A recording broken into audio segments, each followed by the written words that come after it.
saluons dans le beau précieux nom de notre Seigneur Jésus-Christ. Bienvenue dans l'émission Au cœur de la femme chrétienne. Aujourd'hui, nous allons débattre concernant l'alcool. Parce qu'aujourd'hui, certaines églises et congrégations refusent à leurs fidèles de ne pas boire. D'autres, ils donnent la liberté de boire comme ils veulent. Mais est-ce bon pour nous les chrétiens de boire? Je vais discuter avec mes invités. Soyez les bienvenus. Merci, madame. Comment vous allez? Excellemment, ça va bien. Ça va par la grâce de Dieu. Ok, la Merci. famille, On rend grâce à la Dieu. congrégation. Ça va très bien. Vraiment. On rend grâce à Dieu. Ok, Et chez vous, j'espère que ça va. oui, on rend grâce. On rend Dieu grâce. merci. Je suis avec le pasteur Léonie Koupaki, pasteur évangéliste Léonie Koupaki. Bien sûr. D'Arby. Merci, madame. Nous sommes dans l'émission Au cœur de la femme chrétienne. Merci beaucoup. Ok. Je suis ravie parce que quand je vous ai appelé, vous avez répondu à mon invitation. Pourquoi pas? Mm. Nous sommes là pour ça. Ok. Et à ma gauche, je suis avec le pasteur Dodi Onpokofi de l'église La Tente du Berger. C'est ça? Oui, exact. Ok. Comment vous allez? Très bien. Et l'église? Ah, ça va, on rend grâce à Dieu. Ok. Et aujourd'hui, j'aimerais qu'on débatte sur un thème concernant l'alcool. Est-ce qu'un chrétien doit boire l'alcool? Pasteur Dodi, qu'en pensez-vous de ça? Ok. Je remercie le Seigneur Oui. pour cette opportunité. Mhm. Le thème, est-ce qu'un chrétien doit boire de l'alcool? Oui. Si je dois dire oui, c'est comme si je vais donner l'ordre à tous les chrétiens de boire de l'alcool. Donc je vais dire non. Ok. Le chrétien doit boire. Et c'est pas un Ne devoir. doit pas. Voilà, c'est pas un devoir pour le chrétien de boire de l'alcool. Mhm. Ok. Mais cette possibilité est là. Un chrétien peut boire, mais devoir boire, je vais dire non. Ok. Et maman, vous êtes du même avis avec lui? Je peux dire oui, parce que une fois encore, les Écritures n'interdisent pas aux chrétiens de boire l'alcool. Ah, ok. Oui. Et entre l'alcool et le vin, y a-t-il une différence? Je pense que, en fait, le vin Mhm. est toujours alcoolisé. Peu importe le taux d'alcool Mhm. qui est dans le vin est toujours alcoolisé. Donc le vin, c'est de l'alcool. Seulement qu'il y a des vins, on dit taux d'alcool, on écrit un 0%. taux 0%. Mais le 0% en taux d'alcool, moi je n'y crois pas. Il y a toujours quelque chose. Il y a toujours quelque chose. Vraiment? Ah ouais. Parce qu'on le conseille aussi à d'autres femmes comme vin pour bière et panaché. Ils disent qu'il n'y a pas d'alcool dedans. Donc il y a certaines femmes qui le prennent, maman. Oui. Est-ce Je normal? peux dire qu'il y a dans 20, il y a l'alcool ou bien le vin aussi, c'est l'alcool, je peux dire comme ça. Parce que si on autorise aux femmes enceintes de boire ce genre de choses-là, moi, je ne trouve pas ça normal. Ou bien, je ne sais pas trop parce que je ne suis pas médecin. Pour en dire plus. C'est ça. Ah, ok. Et puis, il y a aussi une différence entre le vin, la bière. Mhm. Parce que le vin, c'est le vin, la bière, c'est la bière. Ok. Donc, Vous pouvez nous éclaircir un peu? bon, le vin, Mhm. quand on parle du vin, c'est ce jus-là qui est extrait de la vigne. Mais les bières sont différemment faites. Mhm. Les bières sont différemment faites. Nous avons des brasseries. Oui. Et là où on conçoit les bières, c'est autre chose. Mhm. Le vin en tant que boisson a de l'alcool. Le vin a de l'alcool, peut-être à un taux bas ou bien un taux élevé. Mais ils peuvent confectionner une bière qu'ils peuvent étiqueter sans alcool. Donc, je n'ai pas été là pour dire là, mais quand il s'agit du vin, je sais que le vin est toujours alcoolisé. Ok, merci pour les explications. Est-ce que le chrétien doit boire l'alcool? Nous sommes là avec pasteur Léonie et pasteur Dodi Onpo et nous parlons de qu'est-ce que le chrétien doit boire et ce que le chrétien ne doit pas boire. Maman Léonie, et quel est le verset? Parce que dans la Bible, on nous a dit Jésus a transformé l'eau en vin. Et maintenant, on nous dit de ne pas boire le vin ou bien de ne pas boire l'alcool. Mais Jésus même a transformé l'eau en vin. Comment vous ne trouvez pas qu'il y a une amalgame ou bien une confusion là-bas? Qu'est-ce que la Bible dit à propos de l'alcool? Encore une fois, oui.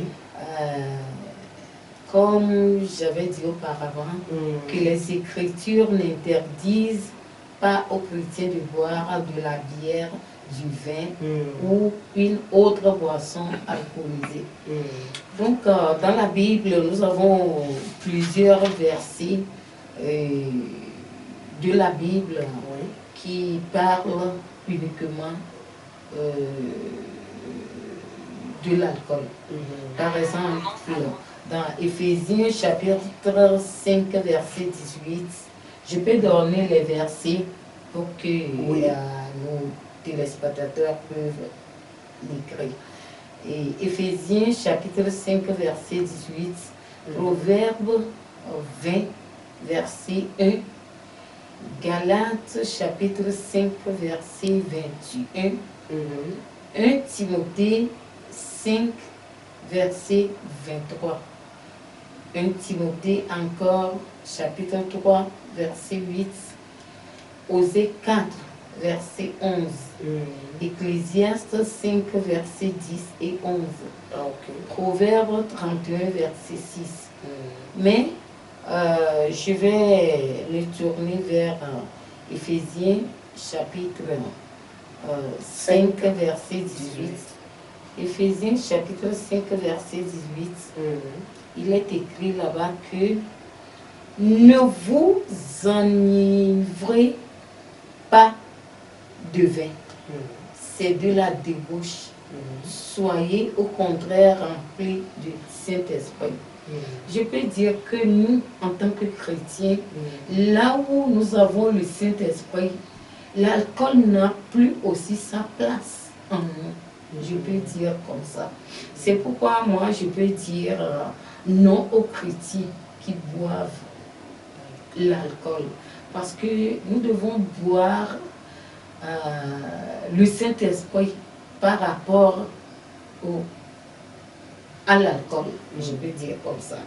Donc, la Bible, nous n'avons pas interdit de boire l'alcool. Mais dans Timothée, l'apôtre Paul avait parlé de l'alcool là-bas au Timothée, ou à Timothée. Parce que Timothée a quelques maladies en sorte. C'est pourquoi l'apôtre Paul lui a dit, on peut voir ça dans 1 Timothée, chapitre 5, verset 23. 1 Timothée, chapitre 5, verset 23. Oui. Parce que beaucoup de chrétiens se penchent sur ce verset pour boire l'alcool. Oui, effectivement. Et dans 1 Timothée, chapitre 5, verset 23, il est écrit ne continue pas à ne boire que de l'eau, mais fais usage d'un peu de vin à cause de ton estomac et de tes fréquentes indispositions. Donc, il y a beaucoup de chrétiens. Si tu dis aux chrétiens de ne pas boire de l'alcool, ils vont te dire qu'est-ce que l'apôtre Paul avait recommandé à Timothée. C'est l'apôtre Paul même qui a dit à Timothée de boire de l'alcool à cause de son estomac ou bien à cause de sa maladie. Et je leur demande, toi aussi tu as une maladie comme Timothée, c'est pourquoi toi tu veux à chaque fois boire de l'alcool. Si tu as le Saint-Esprit en toi, comment est-ce que tu peux donner encore la place à l'alcool? là où il y a le Saint-Esprit, il y a la paix, il y a beaucoup de choses, il y a la joie, il y a autre chose. Et si nous voyons dans ces versets, ou bien parmi ces versets, il est écrit dans un verset ici que si tu bois de l'alcool, tu ne peux plus te contrôler. Parce que l'alcool, c'est du débauche en fait. Oui, c'est ça. Donc, nous, en tant que chrétiens, nous devons faire très attention en buvant l'alcool. Merci beaucoup. Merci beaucoup, maman. Pasteur Dieu, je reviens à vous. Et concernant ce que maman a dit tout à l'heure, maman Léonie, elle a dit, on a dit à Timothée de ne pas prendre de l'alcool, ou bien de prendre de l'alcool juste pour seulement de l'eau. Oui, pour son mal d'estomac. Aujourd'hui, nous souffrons des petites maux comme les candidoses, les vers. Et parfois, il y a certaines racines qu'on nous recommande de prendre, mais de ne pas le prendre avec de l'eau, mais avec du vin. Je ne sais pas si vous me comprenez, parce qu'il y a certains médicaments qu'on mélange avec du vin blanc ou bien du vin rouge. D'habitude, c'est du vin rouge.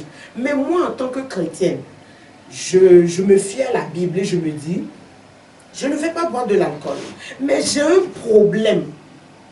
Et là, on me recommande pour en guérir, il faut mélanger le médicament avec du vin. Comment vais-je faire là-bas? Merci beaucoup. Je vous en prie. Le thème, c'est un thème qui est très intéressant. Le chrétien face à l'alcool. D'abord, le chrétien, je vais dire que c'est le disciple de Jésus-Christ. Et quand on parle de disciple-là, c'est quelqu'un qui imite son maître. Et Jésus était l'expression même de la sagesse de Dieu. Et quand on parle de sagesse, nous devons savoir que quand on lit les Saintes Écritures, de Genèse jusqu'à l'Apocalypse, on va trouver à des endroits certaines personnes qui ont fait des erreurs juste parce qu'ils ont pris de l'alcool.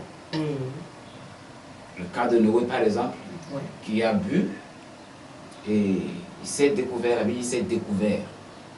Et son fils, Cham, a vu. C'est ça qui l'a amené à faire, mais à commettre l'irréparable. Et quand le papa s'est réveillé, Noé s'est réveillé, il a détruit, c'est-à-dire, par sa parole, il a décimé la ville de Canaan.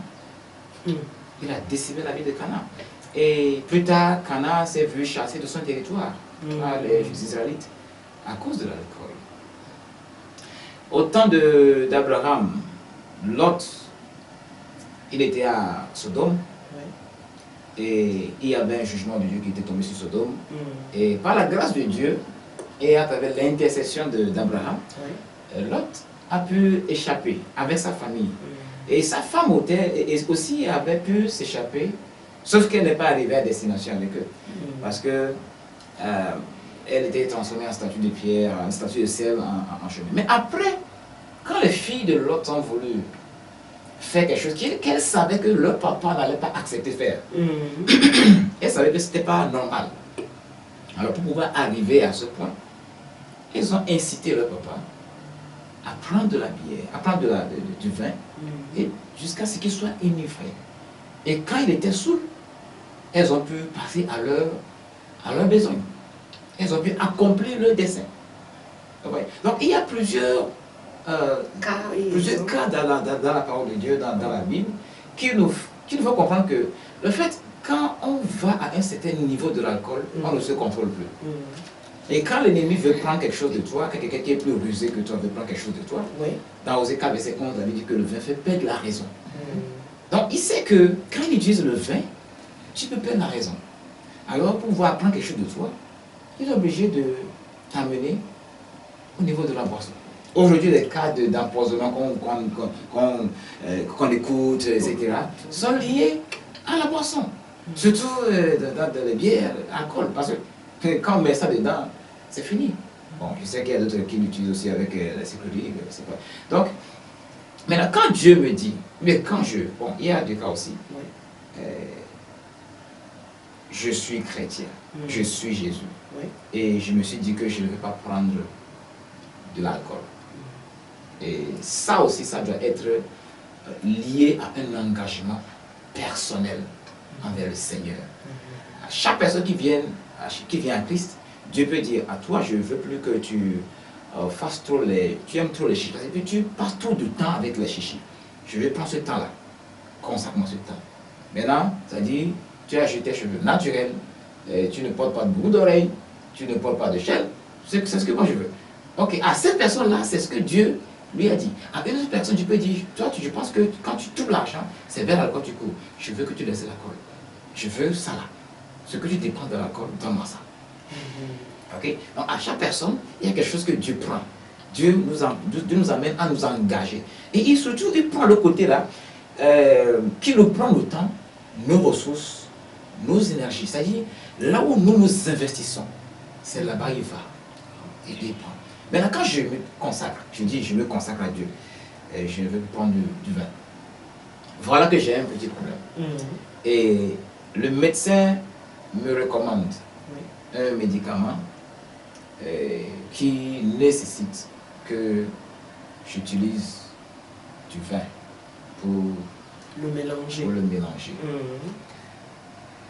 Pour quelqu'un. Des fois même ce n'est pas juste pour le vin, on nous dit aussi à Arrevia. Oui, on dit aussi ça aussi ça fonctionne bien, donc de mélanger ça avec Arrevia. Voilà. Comme nous l'appelons d'habitude le sorabi, oui. Le gin africain.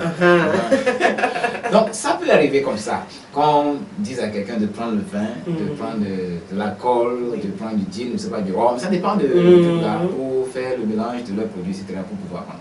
C'est le cas là que Paul était en train de soulever quand il parlait à Timothée. Parce qu'il avait vu que Timothée était complètement, c'est-à-dire, il était décidé à ne pas toucher à l'alcool, au vin. Et Paul dit, il ne faut pas seulement vivre comme ça. Tu t'attaches seulement au vin, tu ne veux pas prendre, tu t'attaches seulement à l'eau, tu veux prendre du vin, mais tes fréquentations, tes indispositions abdominales sont trop fréquentes. Et des cas là-bas, bon, je sais que dans le temps, les gens n'avaient pas accès à cette eau potable, comme aujourd'hui, les eaux sont traitées, etc. Donc sûrement que la recommandation même du vin, c'est pour aussi aider les gens à éliminer certaines choses. Ça, c'est ce que moi je pense par rapport à ça. Oui. Donc, Paul peut lui dire, ok, faut pas être fanatique. Ne sois pas juste attaché et dire, je vais boire seulement de l'eau, alors que tu as les indispositions abdominales.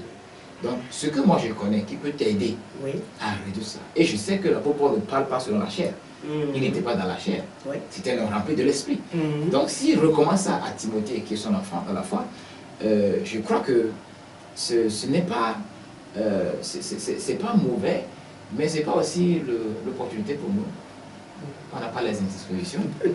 On veut apprendre. Bien sûr, je ne l'interdis à personne. Je ne l'interdis à personne et Dieu ne l'interdit à personne. Mais la Bible dit que nous serons jugés par une loi de liberté. Quand on vient à Christ, maintenant, qu'est-ce que tu peux laisser pour le Seigneur? Quand il est question de se consacrer à Dieu, qu'est-ce que tu peux laisser? Et nous, déjà, quand on a la sagesse, on voit tout cela que l'alcool a détruit. Quand on connaît les risques d'addition liés à l'alcool, alors quand on est guidé par la sagesse divine, quelle action mener face à l'alcool? Quelle action mener face à l'alcool? Et le cas là s'est produit quand les disciples avaient parlé à langue pour la première fois. Les gens sont arrivés, ils ont dit, ils sont pleins de vin doux. Ils sont pleins de vin doux. Et Pierre dit non, on n'est qu'à la 3e heure du matin. Et même si on a bu du vin, c'était trop tôt pour qu'on soit saoul. C'était trop tôt pour qu'on soit saoul. Donc c'est autre chose. Voilà, donc c'était autre chose. Le Saint-Esprit. Oui, quand lui est là, il n'y a rien comparable à sa présence. Il n'y a pas de vin, il n'y a pas d'alcool, il n'y a pas de tout d'alcool. Il n'y a pas de sensation qui dépasse la présence de l'Esprit, qui prend le contrôle de l'âme d'une personne. Donc, le cas de Timothée vraiment m'a beaucoup interpellé parce que je vois qu'il ne voulait rien mélanger.